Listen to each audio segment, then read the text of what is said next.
Revelation chapter 14, verses 5 to 6. Siguro tayo magpasimula sa talatang 4. Ang mga ito ay ang hindi nangahawas sa mga babae, sabat sila ay mga malilinis. At mga ito ay ang nagsisunod sa kordero saan man siya pumaroon. Ang mga ito ang binili sa gitna ng mga tao na maging mga pangunahing bunga sa Diyos at sa kordero. At sa kanya-kanyang bibig ay walang nasumpungang kasinungalingan. Sila'y mga walang dungis. At nakita ko ang ibang anghel sa mga nananahan sa lupa at sa bawat bansa at angkan at wika at bayan. At sinasabi sa verse 5, at sa kanya-kanyang bibig ay walang nasumpungang kasinungalingan. Sila'y mga walang dungis. Wala silang kapintasan. They are blameless. Sa umagang ito, sa tulong po ng Panginoon, ating tatapusin sa kauna-unahang pagkakataon siguro sa isang gawain ang sampaksa, the result of committal. Ang resulta po ng ating ipinagkakatiwala ang mga bagay sa Diyos. All of us are Jacobs. Tayong lahat na sinilang sa mundong ito, tayo po ay mga Jacob. Sino po si Jacob? Si Jacob, kung kayo ay palabasa sa Biblia, lalo na sa Lumang Tipan, isa sa mga bagay na kanyang ginawa, siya ay nagsinungaling at mandaraya. Tayo pong lahat ay ganito. We're born in lawlessness. Tayo sinilang na walang batas na kinikilala ang bawat isa sa atin. Kaya po ang malaking bahagi ng ating kaligtasan ay binubuo ng pag-alis sa atin ng mga bagay na ito. Pwede bang pahiram ng aking handkerchief na kalimutan ko? Thank you very much. Thank you. Kaya malaking bahagi po ng ating kaligtasan ay binubuo ng pag-alis sa atin ng mga bagay na ito sa ating mga buhay. Getting the lie out of us. Hindi yung pong tayo ay masama. Dahil lang po ang bawat sa atin, napakarami natin mga takot. We have a lot of fears. We have a lot of ambitions. Marami tayong mga ambisyon. Napakarami nating taglay ng maraming mga bagay. Meron sa bagay na ganito at ibang mga bagay na ganito. Kaya po ang natural na bunga nito ay we talk too much. Tayo po ay nagsasalita ng labis. Tinatangka natin na kumbinsihin ang mga tao na tayo ay mabuti. Meron pong pamamaraan ng Diyos para Kanya pong maalis ang kasinungalingan sa atin. Ang tanong po ngayong umaga, kayo ba ay nagsinungaling na? Did you ever tell a lie? When we want something in a business deal, so we hedge the truth. Hindi ba? Kapag meron tayong isang bagay na gusto sa isang pangangalakal natin sa ibang mga tao, atin pong iniiwasan. Hindi natin sinasagot tuwiran ang mga sagot sa atin o yung mga katotohanan. When we want to impress somebody, we hedge the truth. Okay? Hindi natin sinasabi tuwiran ng mga bagay o mga katotohanan. At akin po napapansin, when we want something, minsan, madalas sa akin napapansin, kahit ng mga Kristiyano na, they exaggerate things. Pinalalabas nilang malaking isang bagay. Pastor, ako po ay may ganito. At makikita pala wala para makuha lang ang iyong simpatsya. At mahulog ang iyong damdamin. And the basic reason for that is the basic reason for everything. Ang pinakamahalagang dahilan po sa lahat ng ito na nais ng Diyos na alisin ang kasinungalingan sa atin, ang siya pong basic reason sa lahat po ng mga bagay. Na ang tao po ay nilikha para kanyang tanggapin ano yung ipinlano ng Diyos sa kanya mula pang noong likhain niya ang pundasyon ng sanglibutan. Kaya ito pong dahilan ng Diyos kanyang inaalis ang kasinungalingan sa ating personalidad.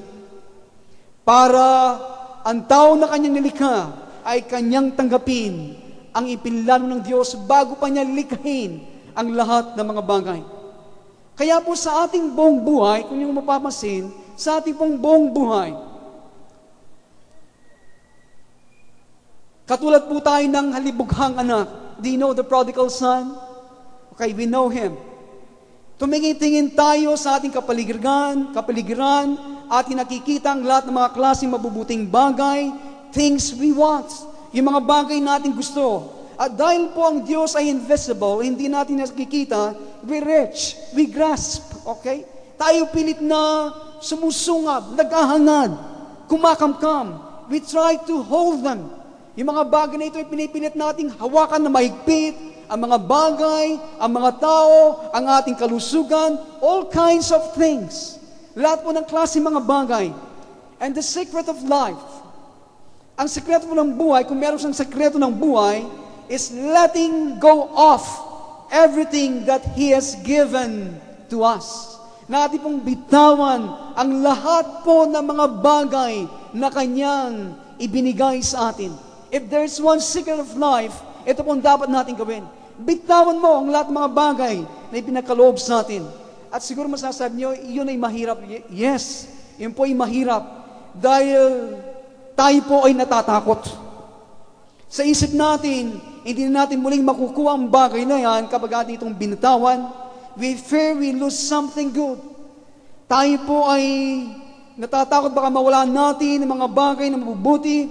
We fear that God does not know enough about the details of our life. Baka tayo natatakot na hindi sapat na nalaman ng Diyos ang mga detalya po ng ating mga buhay. Mga kaibigan at mga magulang, He cares. Siya po ay nagmamalasakit about the little things that we want so badly. About mga maliit na mga bagay na kailangan natin. Big in our eyes. Malaki po sa ating mga mata, subat maliit in the universal scheme of things. Maliit po ito. Kung ito po ikukumpara sa mga pangkalahatan na plano ng Diyos sa lahat ng mga bagay. At dito po umiikot ang buhay ng tao. Nais po ng Diyos na tayo ay makarating sa isang dako, okay? Kung saan lahat ay committed na sa Diyos. Ang nais po ng Diyos tayo makarating sa isang dako nang lahat ay ating pinagkatiwala sa Diyos. At tayo ay nagpapahinga sa Diyos. Lahat po nakaunawin magsabi ng Amen. At dahil hindi natin po natatapos o naipagkakatiwala sa Kanya ng lahat ng ito na minsanan, kaya po ang nangyayari sa atin, ating ginugugol ang marami sa ating mga panahon sa pagtangkang makuha ang mga gusto natin. Okay? Ang mga gusto natin at hawak ito maigpit. Kaya ang nangyayari po, we use people, we use God, ginagamit natin ang tao, ginagamit natin ang Diyos, makuha lang ang mga bagay na yon sa ating buhay. So we're grasping by nature. Ito pong likas natin, sumusungab, naghahangad. At yun po ang ating paghahangad na yan, yung grasping na tinatawag, ang nagiging dahilan ng ating mga pagsisinungaling. Ako po'y nag-iisip, bakit ganito ang inayos ng Diyos ang buhay ng tao? Ako po'y nag-iisip, bakit ganito inayos ng Diyos ang buhay ng tao? Ang Ebanghelyo, supposed to be what? Ang Ebanghelyo ay, pakahulugan nito ay ano? Ang inong ibig sabihin ng pakahulugan ng Ebanghelyo? Good news, hindi ba? Mabuting balita. Bakit po dumarating ang Diyos sa atin at Kanyang sinasabi, kung ito ay mabuting balita, deny yourself. Tumanggi ka sa sarili. And it makes no sense. Hindi po, walang saysay ang bagay nito. Walang katuturan. Kung nais niya na tayo tumanggi sa ating mga sarili, bakit Kanya pong nilikha ang mga bagay sa ganito pong pamamaraan? Bakit hindi niya na lang binigay ang mga bagay na ating kailangan at kinalimutan ang ilang mga bagay o yung mga iba? Bakit tayo nilagay sa lupa? And He gave us access. Binigyan tayo ng daan para pumakuha ang lahat ng mga bagay. Pagkatapos kanyang sasabihin, deny yourself. Tumanggi ka sa sarili mo. It does not make no sense, hindi ba? Wala pong saysay ang bagay na ito. This is what you call poor planning. Mahinang pagpaplano. Bakit hindi niya na lang inilagay tayo sa isang mundo, nandoon ang lahat mga bagay na makakabuti sa atin, at yung mga naman makakasama sa atin ay kanyang inalis sa mundong ito. Subalit ngayon, tayo nasa sanglibutan, ang ilang mga bagay makakabuti sa atin, ang ilang mga bagay makakasama sa atin, nandito. Kaya ako po ay nag-iisip, bakit ganito inayos ng Diyos ang buhay ng tao? Kaya po sinabi ng ating Panginoon, patungkol sa lahat ng mga ito, sabi ng Diyos, deny yourself.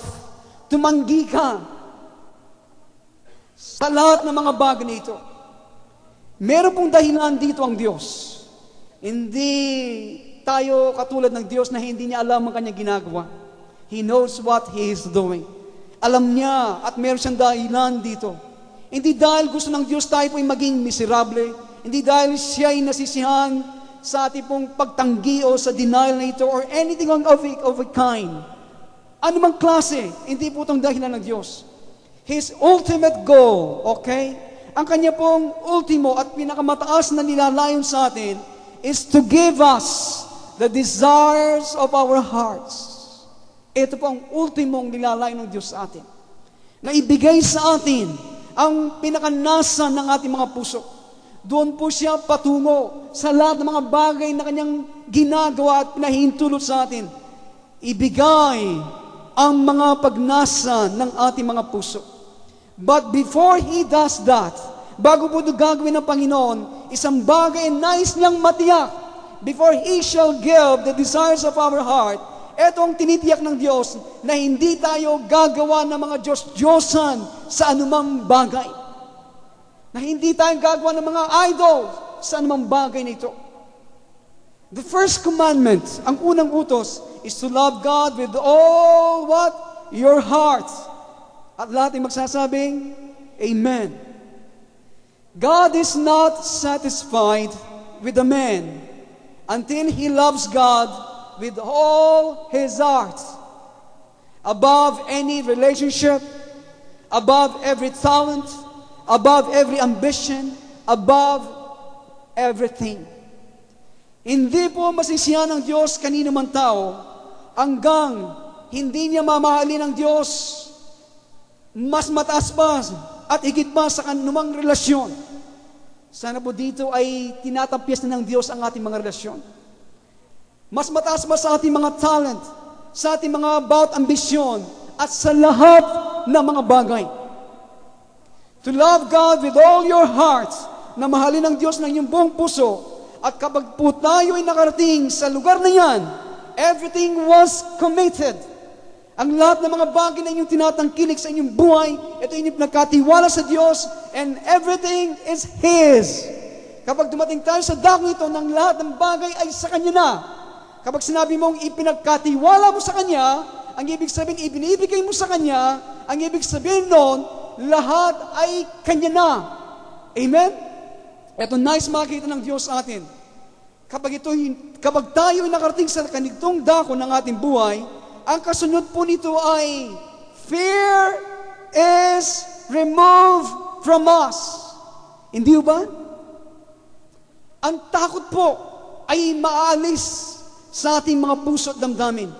Bakit po? Dahil ang takot ay dumarating, listen to this, ang takot, kalimitan o kadalasan, ay dumarating kapag tayo ay natatakot na mawala ang bagay na yon. Itong mga bagay na ating pilit na kinakamkam at inahawak na mahigpit. Hindi ba? Kapag ang bagay na yun nawawala, nagkakaroon ko ng takot. Halimbawa sa iyong relasyon, sa iyong sweetheart, sa iyong mga crushes. Oh God, ano pang mangyayari sa akin? O wala na siya. Sa mga young people, kaya makikita mga young people, iba ang kanilang sanglibutan kapag sumisinta yan. Okay, napakalayo ang tingin, hindi mo maabot at maarok.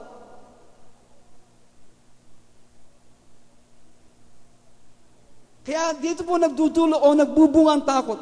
Kaya kapag tayo nakarating sa dakong yun na nais ng Diyos, hindi rin tayo natatakot sa kamatayan o sa anumang bagay at tayo hihinto na sa pagsisinungaling. Ayun, hindi ba? Hihinto ka eh. Maalis ang lahat ng mga bagay kapag lahat ng mga bagay ipinagkatiwala mo na at lahat ng bagay sa Kanya na. Maalis ang lahat ng klaseng takot at kahit na yung pagsisinungaling. The basis of guile and lying is because we're afraid. Yun po.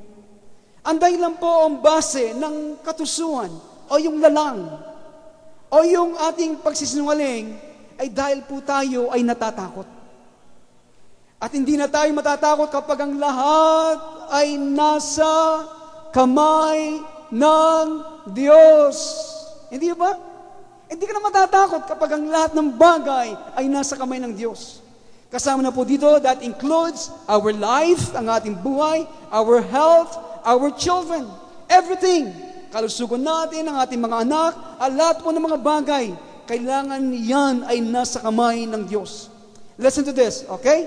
Listen to this. Kapag ang lahat ng bagay ay Kanya na, kapag ang lahat ng bagay ay pinagkatiwala mo sa Kanya, it includes all the things that I have said. Listen to this. At gagamitin ng Diyos ang mga sitwasyon para tawagan ang bawat isa sa mga ito na aking binanggit at gawin niyang issue sa inyong buhay. Hindi po napansin ito? Tatawagan niya, He will summon those things. Sa kalusugan mo, ay kinakamkam mo, okay? Ang mga pera mo, ang ministry mo, ang sweetheart mo, ang relasyon mo, ang mga anak mo, tatawagan niya yan. Ang gagawin po ng Diyos, ang mga gagawin niya isang sitwasyon, at kapag yun isang sitwasyon ay magiging issue na sa iyong buhay. Bigla. Bakit ganitong nangyayari? Alam po ninyo, ano kaya ang ating gagawin kapag ang mga bagay nito na tinawag ng Diyos sa atin ay naging issue? Ano pong dapat natin gawin? Are you gonna hold it or you're going to commit it? Nasa sa'yo.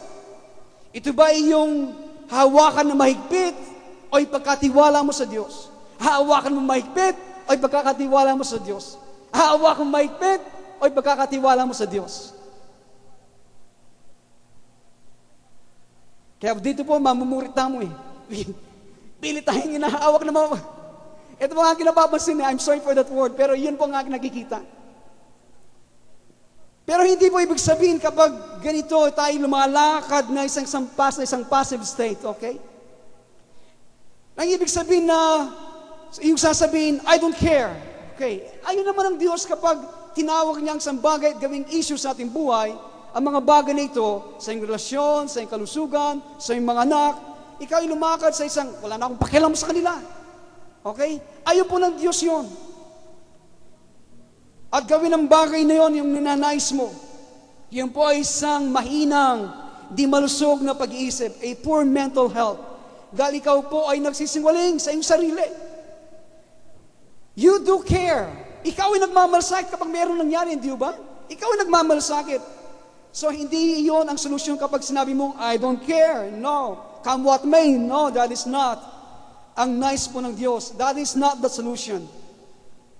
Na sinabi mo, I do not care. That is, sinasabi, sour grapes. Iyon na isang pagsisinungaling. You do care. Ikaw ay nagmamalasakit kaya nandito kaya. Iyon po ay pagtatapat.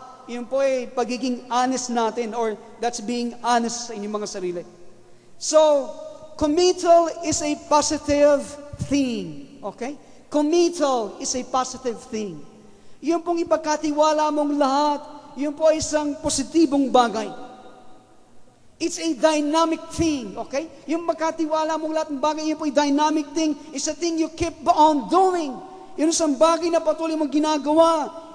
Okay? Hindi mo ito magagawa ng minsan. Every day, araw-araw, first thing you wake up, sa pagkising mo sa umaga ang iyong bagay na gagawin at sasabihin mo, Panginoon, Lord, I relinquish, I commit to you my life, my loved ones, how things will going to work out today and in the future. Everything is in your hands, Lord. Iniibang ko, isinusuko ko, ipinagkakatiwala ko sa iyo, Panginoon, ang aking buhay, ang aking minamahal sa buhay, paano kakalalabasan ng mga bagay sa araw na ito at sa inaharap. Lahat, Panginoon, ay aking pinagkakatiwala sa iyong Panginoon. I'm not gonna fret it. Hindi ako mababahala o mababalisa sa mga bagay nito. Yun po ang dapat natin gawin. Amen? Kaya sabihin mo sa Panginoon, first thing you wake up, surprise me with wonderful things today, Lord. Surpresahin mo ako, Panginoon, mga kahangahangang mga bagay, Panginoon. Surpresahin mo ako, Panginoon, sa pamagitan ng palawakin mo ang aking horizon. Yung mga bagay na aking dapat tanawin at maabot. Surpresahin mo ako, Panginoon, surprise me what you're going to do today. Ang mga bagay na gagawin mo ngayong umaga, Panginoon, sa buong mag-araw na ito. Hindi ako maghahangad, hindi ako mag-grasp, Panginoon, sa anumang bagay. Yan po sana ang ating attitude. Alam po ninyo, mga kaibigan at mga magulang, all our problems in life is traceable to our lack in trust in the invisible God. Lahat po ng ating mga problema sa buhay ay mababakas natin sa ating pong kulang na pagtitiwala sa Diyos na hindi natin nakikita. Kaya sinasabi po sa 1 John chapter 5 verse 4, faith is what? The victory that overcomes the world. Ito ang pagtatagumpay na dumadaig sa sanglibutan sa makatuwid ang ating pananampalataya. Kaya tayo inihikayat na lumakad sa pamagitan ng pananampalataya. Ngayon po tayo dumako sa mga tao na binanggit sa Revelation 14 verse 5. Tayo ngayon dumako sa mga taong binanggit doon. Okay? Ano po mga taong ito? Sino sila? Marami, by and large, sa mga Kristiyano at sa iba't ibang iglesia, hindi nila nakikilala ang mga taong ito. In each churches around the world, mayroong mga taong ganito na sinasabi ng Diyos. Ito po ang mga taong binili. They were redeemed sa gitna ng mga tao. Ito po ang mga tinatawag nilang pangunahing bunga, the first fruits, the remnants. Gaya ng aking nasabi sa bawat iglesia ay merong mga taong ganito na hinihanda ng Diyos. And you can aspire to this, okay? Tayong lahat ay pwedeng maghangad na mabilang sa mga taong na tinatawag na sa mga grupo ng mga pangunahing bunga. And we have studied this, okay? Sino mga ito, ano kanilang magiging ministeryo sa discipleship at sa mga nakaraan ng mga linggo. We cannot tackle that anymore. So we know this person. They are remarkable. Sila po'y kapansin-pansin dahil kumilos ang Diyos sa kanilang mga buhay. Hanggang ano po sinasabi, ang kasinungalingan ay naalis sa kanila. Hindi lang yun, ano po sinabi, God has dealt with them until they are what? Blameless. Nakitungo ang Diyos sa kanila hanggang sila po ay walang anumang kapintasan. Hindi po nakikita, paano sinabi, no lie is found in their mouth. Walang nasupungang kasinungalingan sa kanya-kanyang bibig at they are blameless. Ang dalawang ito po, yung binanggit patungkol sa kanila ay related. May kaugnayan ng dalawang yan. To be without lie and to be blameless, yung pong walang kasinungalingan masumpungan sa iyong bibig at wala kang anumang kapintasan, dahil ang ibig po sabihin po nito, hindi mo na tinatangkang makuha ang mga bagay sa pamagitan ng iyong mga sariling manipulation. Okay? Ang ibig sabihin niyan, kapag ganito ng ating kalagayan, hindi mo na tinatangkang makuha ang mga bagay sa pamagitan ng iyong mga sariling mga manipulasyon. Ito po minsan naging tendency ng mga tao, lalo yung mga strong personality. Okay? At mga mahina kanilang manipulate, makuha ang mga tao. Ginagamit ka ng impluensya sa mga tao para makuha ang kanilang gusto. You are in rest in God. Ang mga taong ito ay sila po'y nagpapahinga sa Diyos. Sinasabi mo, they are blameless. Wala silang anumang kapintasan. Sinasabi ng iba, habang tayo nabubuhay sa sanglibutan ito, tayo makakasala. Meron nga sinasabi ang mga church ngayon na wala naman sa sa Bible, yung sinless perfection. Na sinasabi na hindi ka makakasala sa pagkatapong ka ng pamantayan, hindi ka makakasala sa pamantayan ng tao. Malayo. Pero alam po ninyo mga kaibigan, meron pong implikasyon sa ating pong tinuturo that God wants us to walk before Him. Ito po nais ng Panginoon na tayo lumakad sa Kanyang harapan na perfectly in the sense, okay? Perfectly in the sense, naganap tayo sa isang dako na we are doing His will for the day. And that is thoroughly scriptural. Okay? Yun po ay sang-ayon sa salita ng Diyos. Na sa araw-araw tayo nagiging ganap sapagkat ating ginagawa. Sa bawat araw ay ating ginagawa ang Kanyang kalooban. Hindi ko sinasabi at tumatayo ko sa inyo, sa inyong harapan na be perfect every Sunday. No. Hindi ko sinasabi, pero sa bawat araw, sa ating po tinuturo, sa ating paglakad sa harapan ng Diyos, perfect in the sense, we're doing His will for the day. Iyan po ay sang-ayon sa salita ng Diyos. Kaya mga magulang, ang mga taong ito, hindi po sila nagawa na walang kapintasan sa langit. Okay? Hindi sila nagawa na walang anumang dungis sa langit. They were made blameless. Na walang kapintasan because God took the lie out of them. Inalis po ng Diyos ang kasinungalingan sa kanila. Paano po ito ginawa ng Diyos? Listen. Paano ito ginawa ng Diyos? Ang ginawa po ng Diyos, pinagdiinan ng Diyos sa kanila yung bawat issue sa kanilang mga buhay. God pressed to them every issue in their lives. Last na tinawag na issue ng Panginoon sa kanilang kalusugan, sa kanilang kamag-anak, sa kanilang sweetheart, idininto ng Diyos ang bawat issue ito kung saan meron silang mga lesson, kung saan meron silang mga Diyos-Diyosan, hanggang ito ay kanilang isinuko sa Diyos. Pinagdiinan ito ng Diyos ang mga issue ito sa kanilang buhay. Hanggang yung mga nakita ng Diyos, yung kanilang nakita ng kanilang mga Diyos-Diyosan. Wala nga silang himayin, so puro naman mga Diyos-Diyosan sa bawat silid ng kanilang mga kwarto. Nandiyan sa bawat kwarto ng kanilang mga kwarto sa puso, lahat ng laraw ng kanilang mga kasintahan at mga crosses nila. Napakalaki, malaki pa sa laraw ng Panginoong Jesucristo. Kaya alaman ng kanilang puso sa mga silid nila, pag papasok ka, ang makikita hindi ang Panginoon. Makikita mo yung larawan ng magandang lalaki. Larawan, maili ka Brother Bong, ng magandang babae. Yung mga bagay na hinahangad mo. Puno ang ating mga kwarto na maraming mga bagay. Kaya ang Panginoon lumalapit sa atin, katulad nung siya magpasok sa templo, aalisin niya ang lahat ng mga nangangalakal doon, nagpapalit ng pera. Kailangan magpasok ang Panginoon sa ating mga puso ngayon. Kaya pagdidiinan ito ng Diyos, hanggang pagsasabihin mo sa Kanya, Panginoon, isinusuko ko na ang mga bagay nito.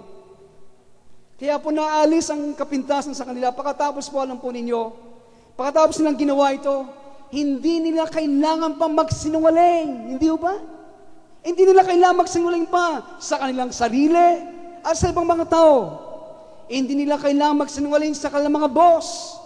Dahil ang kanilang trabaho ay nasa kamay na ng Diyos. Hindi nila kailangan magsinungaling sa mga tao. Dahil ang kanilang relasyon sa mga tao ay nasa kamay na ng Diyos. Hindi ba? Bakit pa tayo kailangan magsinungaling? Why lie? And alam po ninyo, that is blamelessness. Yun po ang pagiging walang kapintasan.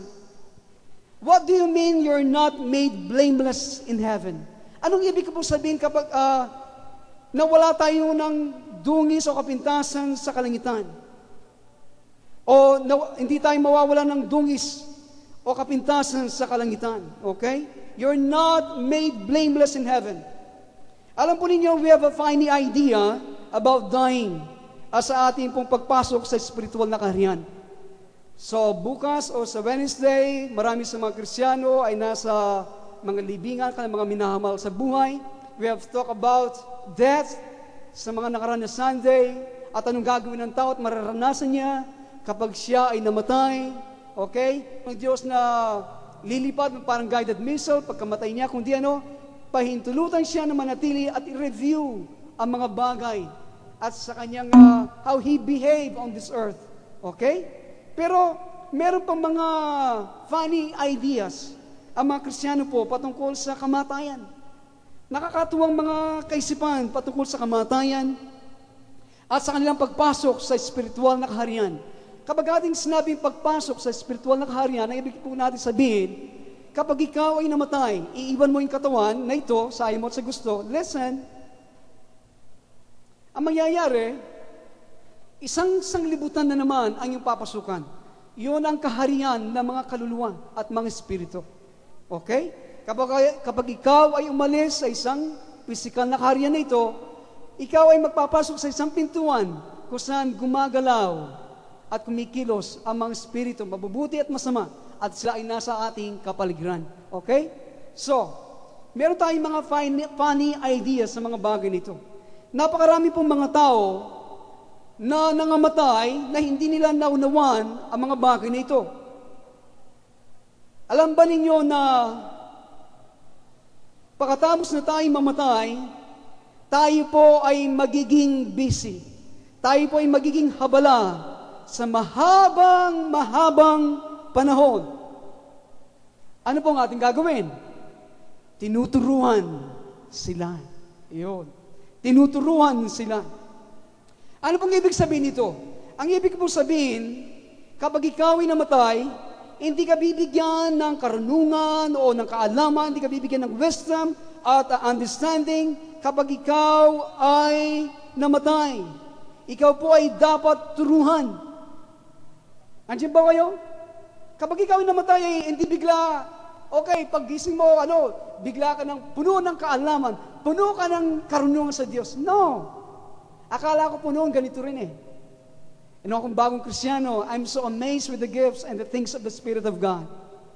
Nais ko, ang iba ay nag-speaking in tongues, gusto ko na mag-speaking in tongues, nagkaroon ng word of wisdom, o nagkaroon sila ng karunungan. Akala ko, ang mga gifts nito, sasabihin nila ay mag-ayuno ka lamang. Pagkatapos mag-ayuno, meron ka ng karunungan. Kaya ang ginawa ko po dahil 1-month Christian pa lang ako, nag-ayuno ako ng 1 week. Sa akala ko, pagising ko ng after 1 week, puno ng karunungan, puno ng kaalaman ang aking kaisipan. Isinagot naman ng Diyos ang aking dalangin. Binigyan ako ni Sister Karina ng Bible. At pagbukas ko sa Old Testament, sa kauna-unang pagkakataon, sinasabi, the title ng book na yon, The Book of Wisdom. Ano po yon? Proverbs. Okay? Akala po bigla eh. So, ganun din po ang kaparaanan sa ating pagpasok sa spiritual na kaharian. At patungkol sa kamatayan. Ngayon po, sang-ayon po sa Bagong Tipan, 2 things are true. Okay? Dalawang bagay na totoo. Meron sinasabi sa Ephesians, meron mga apostol, mga propeta, ang iba yung mga evangelista, mga pastor at mga guro. Para ano pong kanilang gagawin? Para sa ikasasakdal ng mga banal. Hanggang sa abutin natin ang lahat ng pagkakaisa ng pananampalataya at pagkakilala sa anak ng Diyos. Pangalawa, sinasabi po sa Hebrews 8:11, it says, the new covenant. Bagong kasunduan, sinasabi, they shall not teach. Okay? They shall not teach every man. At hindi na magtuturo ang bawat isa sa kanyang kababayan sapagkat ako'y makikilala ng lahat mula sa kalitliitan hanggang sa kadaki-dakilaan sa kanila. So, ito ba mga bagay na sinabi sa Bagong Tipan? Ang ibig po sabihin nito, listen, in some point, sa isang punto, in somewhere, sa ilang dako, people have to be taught. Kailangan ng mga tao ay turuan. Okay? Kaya nandito po binanggit ang mga bagay nito, so death does not teach you. Kapag ikaw ay namatay, hindi ka tinuturuan. Pero sinasabi mo, ikaw ay magpapasok sa spiritual na kaharian. At sa aking pagpasok, alam ko merong Diyos. That's true. Pagpasok mo sa spiritual na kaharian, alam mo nga merong Diyos. Subalit sinasabi po, even but the demons knows there is God. Alam po ng mga demonyo na merong Diyos. So, paano po tayo matuturuan? You have to have somebody to teach you. Kailangan merong isang tao o nilalang na magtuturo sa iyo. Kaya maraming pagtuturo ang ating pong gagawin. Dahil hanggang po ang mga bagay ay hindi mapaliwanag sa mga tao, they simply don't know. Hindi po nila malalaman. Okay? Kaya po ating ginagawa ngayon, ako po'y nagtuturo. Sa aking pagtuturo, sana inyong natututuan ang mga bagay nito. Nandiyan ba kayo? Okay, malapit na pong magtapos. There is more to learn after you die. Believe it or not. There is more to learn after you die. Marami pang mga bagay na dapat natin matutunan pagkatapos nating namatay. Many people died without nothing explained to them. Marami pang mga taong nangamatay na walang ipinaliwanag sa kanila. Kapag ikaw ay namatay at nagpasok ka sa espiritual na kaharian, hindi ka bibigyan kaagad ng kaalaman sa salita ng Diyos. Hindi po. In fact po, I think God's word are unfolded on the earth, not in heaven. Ito po sa katotohanan, ito po ang aking paniwala, na ang salita ng Diyos, ito po'y nabubukas sa atin, na ilalahad sa atin dito sa sanglibutan, kesa sa kalangitan. Mas dito sa sanglibutan. Marami po mga tao na namatay, na pinahintulutan na magbalik, gaya ng ating napag-aralan, gaya na si Catherine Marshall. Kalabos sinabi, they see children being taught. Kanila daw nakita in their vision, ang mga bata ay tinuturuan. Hindi ibig sabihin kapag ikaw po ay namatay o nagpasok sa spiritual na kaharian, alam na ang lahat ng mga bagay. Sa akin pong palagay, okay, we'll be learning and growing. We'll be learning and growing in God forever. Tayo, sa akin pong palagay, tayo patuloy na natututo, tayo patuloy na lumalago sa Diyos hanggang sa walang hanggan. For eternity. Nandiyan ba kayo? Nandiyan ba kayo? I truly believe that we will be learning and growing in God forever.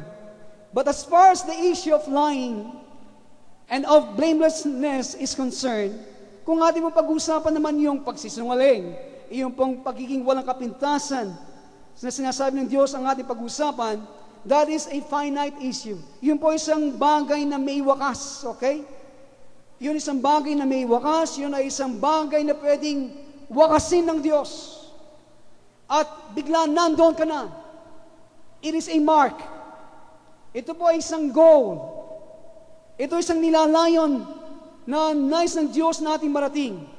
Sapagat tayo po ay mga limited species lamang. Okay? Ang bakit sa atin, limitado tayong mga nilikha ng Diyos, and God can come down by His power, and He can get the lie out of us.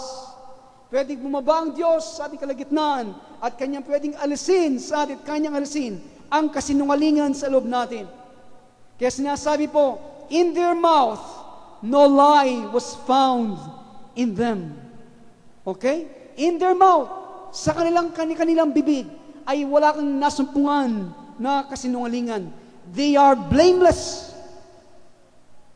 Hindi po napansin sinabi kong sila'y hindi sinasabi na sila'y nasa itaas ng kalangitan. Yung mga taong ito, the first fruit natin binanggit, yung mga hindi nagsinungaling, na naalis yung pagsisinungaling, and they are blameless. The first fruit. Sila'y, nasaan po sila? Wala sila sa kalangitan. Nasaan po sila? Kung wala sila sa kalangitan, nasaan po sila? They are where? Nasaan po sila? Look at your Bible at makikita niyo kung nasaan sila. They are not in heaven. Nasaan po sila? They are in Mount Zion. Sa bundok na Zion. So, dying and going to the spiritual realm, hindi tayo dinadala sa Mount Zion. Okay? Ang mamatay at magpasok sa spiritual na kaharian, hindi po tayo dinadala sa bundok na Zion. Mount Zion, listen, ang bundok ng Zion nito ay dumarating as you enter into Jesus. Mount Zion, ito may dumarating sa atin habang tayo ay nagpapasok kay Jesus. In the final sense, okay? He is Mount Zion and He is our goal. Siya, in the final sense, ang ating Panginoong Jesucristo, ang siyang Mount Zion. Siya ang ating nilalayon. Siya ang Mount Zion. He is our goal. At tayo po sa kasalukuyan ay nagpupumilit na maalis ang kasinungalingan sa ating bibig. Hindi ba? Kayo ba'y nagpupunyagi na maalis itong kasinungalingan sa ating bibig? Okay, we strive that. Tayo po nag-struggle doon. At tanong po ngayong umaga, huwag po kayong mahiya, okay? Paano nakarami ang ating pagsisinungaling na sabi kanina at kahapon? Paano nakarami? Are you lying to your husband? Are you lying to your wife? Are you lying to your father? Are you lying to your brother? Kayo ba'y nagsisinungaling sa inyong mga ama, ina, kapatid, about something? Anong kasinungalingan na nasa inyo? What basic lie are you telling? Ano yung malaking kasinungalingan na yung sinasabi? Ha? God wants that out. Nais po ng Diyos na maalis ang kasinungalingan na yan. Be blameless before God. Maging wala tayong kapintasan sa harapan ng Diyos. Baka po may tinaas na issue ang Diyos sa inyong buhay. Ngayon, alam po ninyo, ang bawat sa atin may tinataas na issue ang Diyos sa ating mga buhay. Ang dapat po ninyong gawin na ganito, listen, may tinaas ang Diyos na issue sa ngayon sa ating buhay. Address it fearlessly. Harapin mo yan na may lakas ng loob at sabihin mo, you let go! Let go! Bitawan mo ang bagay na yan at ipagkatiwala mo sa Diyos. Ano mang issue na kanyang tinaas sa iyong buhay at sabihin mo sa Panginoon, Lord, it's your will. Ang kalooban mo, Panginoon, ang mangyari sa issue nito sa aking buhay. Kung nadadama mo ito ay makakabuti para sa akin, Panginoon, praise the Lord. Okay? Nandiyan ba kayo? Nandiyan ba kayo? So the Bible says, no good thing will He withhold from him who walks uprightly. Kaya po sinasabi ng Biblia, hindi siya magkakait ng anumang mabubuting bagay sa nagsisilakad ng matuwid. Kaya kung ganito po ang ating sa puso natin sa harapan ng Diyos, meron siyang itinaas na issue. At sinabi mo ito ang mga bagay na ito. Kung sa isip mo, Panginoon, sabihin mo, hindi ito makakabuti sa akin, Panginoon, take it. Pwede bang idalangin yun? Panginoon, kung issue ito, kung bagay nito hindi makakabuti sa akin, take it. Kunin mo, Panginoon. At huwag mong pakinggan ang aking mga pagsigaw sa bagay na ito. Okay? Nandiyan ba kayo? Take it, Lord, and be done with it. I don't want something that you don't want. Pasasabi ba yan? I don't want something that you don't want. Ayaw ko yung mga ilang mga bagay na ayaw mo, Panginoon. Do you want something in your life that God doesn't want? Gusto ba natin yon? Gusto ba natin yung mga ilang mga bagay sa inyong buhay na ayaw naman ng Diyos?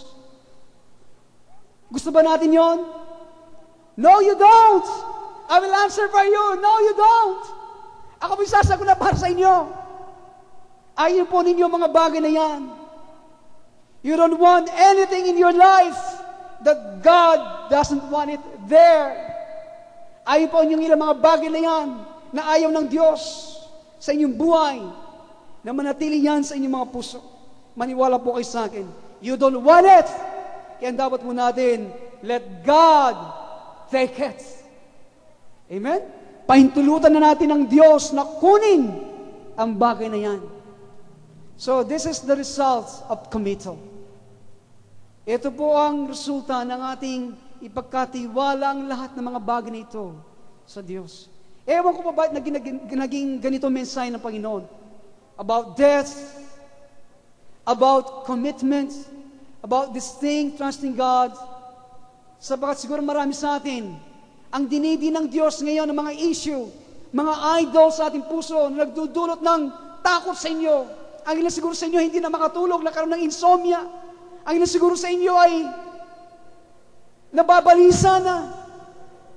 Baka ito siguro sinasabi ng Panginoon sa atin, sa inyong trabaho, sa inyong relasyon, sa inyong kapwa. Kaya tayo nagsisinungaling, sapagat tayo natatakot. Kung lahat ng yan ay na-commit sa Panginoon, ipinagkatiwala sa Kanya, nasa kamay ng Panginoon, at lahat ay Kanya na, maalis ang mga takot sa ating mga buhay. We can walk before God blameless. We can walk with God na hindi tayo nagsisinungaling. Then we can receive the good things of God. At sinasabi ng Biblia, hindi niya ipagkakait anumang mabubuting bagay sa mga taong lumalakad ng matuwid sa Kanyang harapan.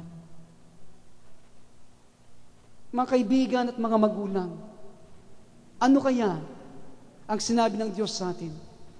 Ano kaya yung pinagdidiinan niyang issue na ginawa nating Diyos-Diyosan? Naging dahilan ng ating we're grasping.